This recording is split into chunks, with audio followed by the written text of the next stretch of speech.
This election needs to just happen. I'm sick of it. This has got to be the most frustrating. I'll say, you know, I'm young. I'll say it. The most frustrating election cycle that's ever happened in American history. I'll call it. I don't care if it's accurate or not.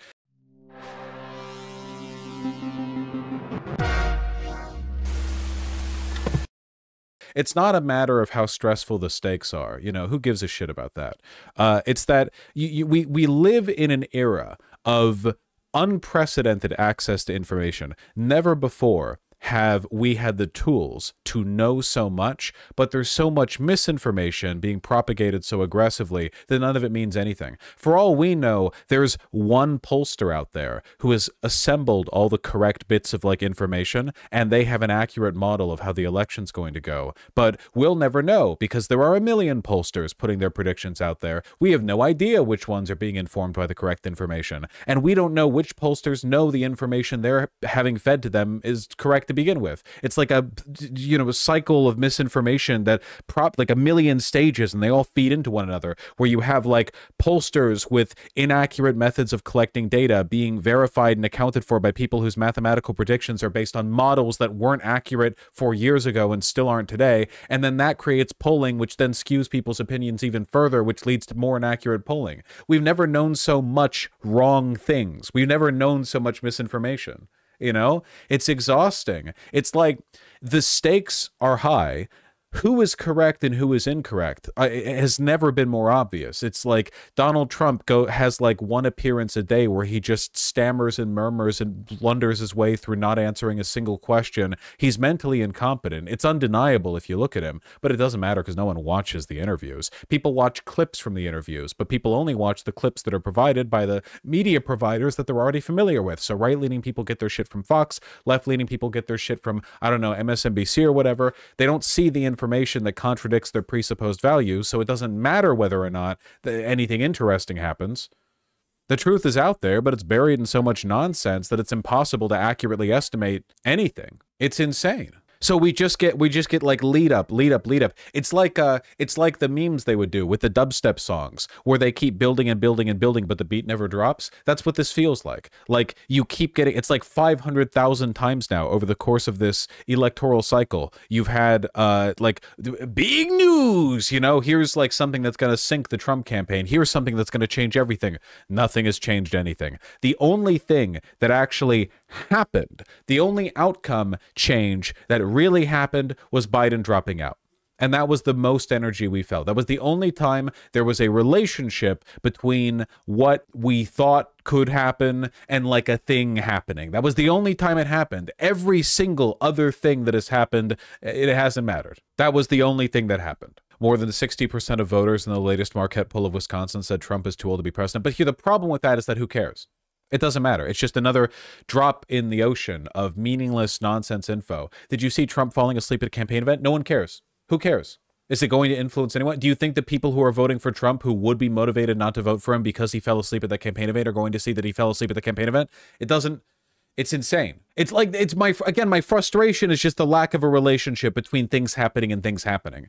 Information, you learn the information with the hope that you are able to build a model or comment on anything. Has everything been this futile before? I'm going to say no. First of all, Lily Creme, that's a question, but I'll give you a pass on this one. I think no. I think that in the past, in the recent past, things mattered, right? Like, it's not a matter of whether or not the stakes were high. It's whether or not things mattered. You could have like a flub in like 10, 15, 20 years ago, right? Like it was possible for you to hear about a piece of news and then it's like, oh, that's a big deal. And then you like follow the events as they proceed and it was a big deal, you know? Yeah, you used to be able to talk with people about this crap. Now it's just like, are you a human or are you a demon person who's fed misinformation every day? I'm not really a demon person. You know what I mean.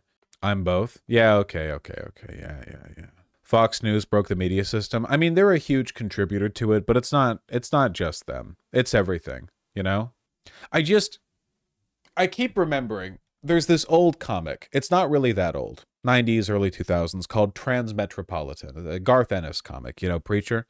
And the main character is a journalist in like a super futuristic kind of cyberpunky city You know, the population of the city is like 1 billion, you know, and Spider Jerusalem is the journalist, and he's like this tough talking, hard hitting, drug addict journalist, you know, very much like yellow journalism, gets down to the truth of things, very Fear and Loathing in Las Vegas, that kind, you know, that kind of vibe. And the thing that I keep remembering is a large part, like the overall arc of the comic, it's him like, you know, combating misinformation. He's like trying to tell the truth about crime and graft and corruption, and there's like corrupt presidential candidates who are going to ruin everything, you know.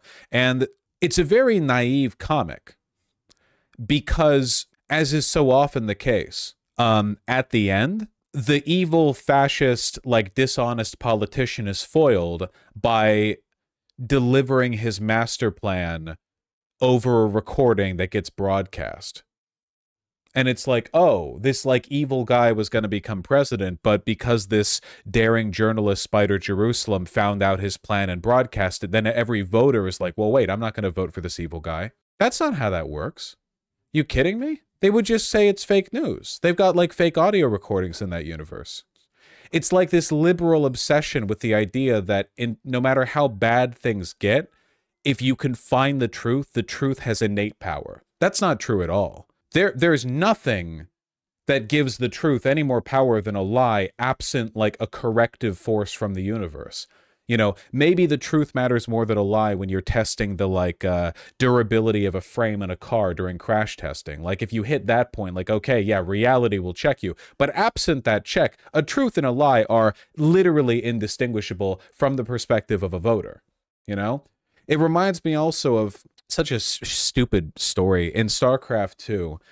Arcturus Mengsk, he's a galactic fascist, and they're like, we got audio of you being evil like 20 years ago.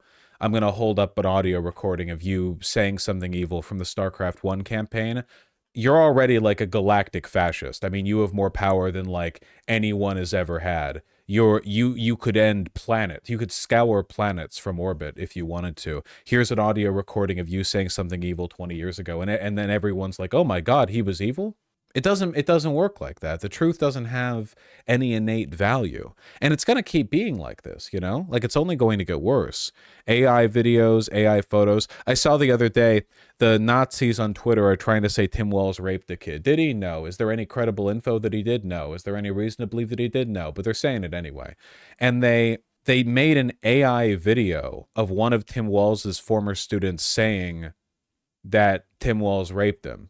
And it's all AI. There's no real... The funny thing is, too, because of, like, the composition of the online right, they didn't even get someone with an American accent to supply the audio that they did the voice, the AI video voice to.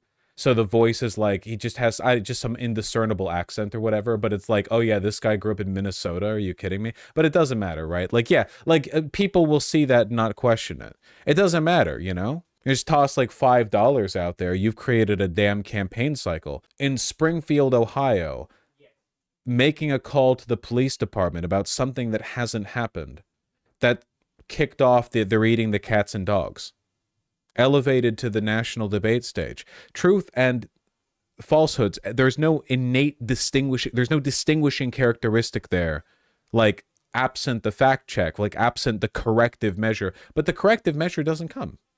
In a lot of cases. Wasn't it just a Facebook post, not even a phone call? It was like a combination of a few things, but the fundamental point of...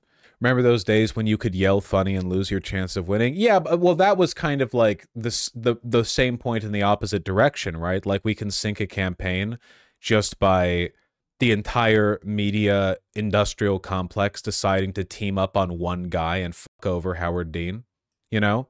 Like, that was kind of like this, but in the opposite direction. Good Lord, look at that shirt fit. Like, not to defend the slim fit shirt stylings of today or anything, but you can go wrong in the opposite direction too. So how do you win in such an environment? Have money. Have the money to just say whatever. I mean, it's ultimately like an affirmation of the materialist tendency, right? Like a rejection of the...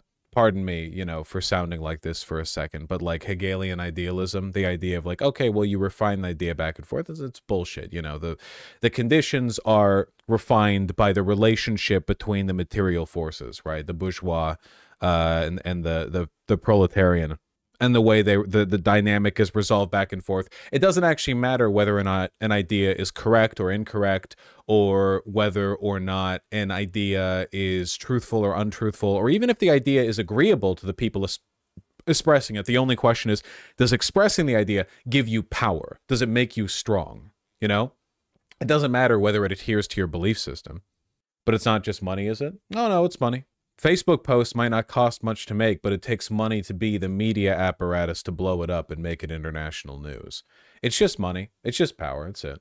Do you believe the only thing that matters is power? I mean, the only thing that matters to getting power is power. Yeah. I mean, if you care about things like the beauty of life, virtue, having a happy existence, caring for others, etc., then those things also matter. But in terms of being politically powerful, yeah, power is the only thing that matters.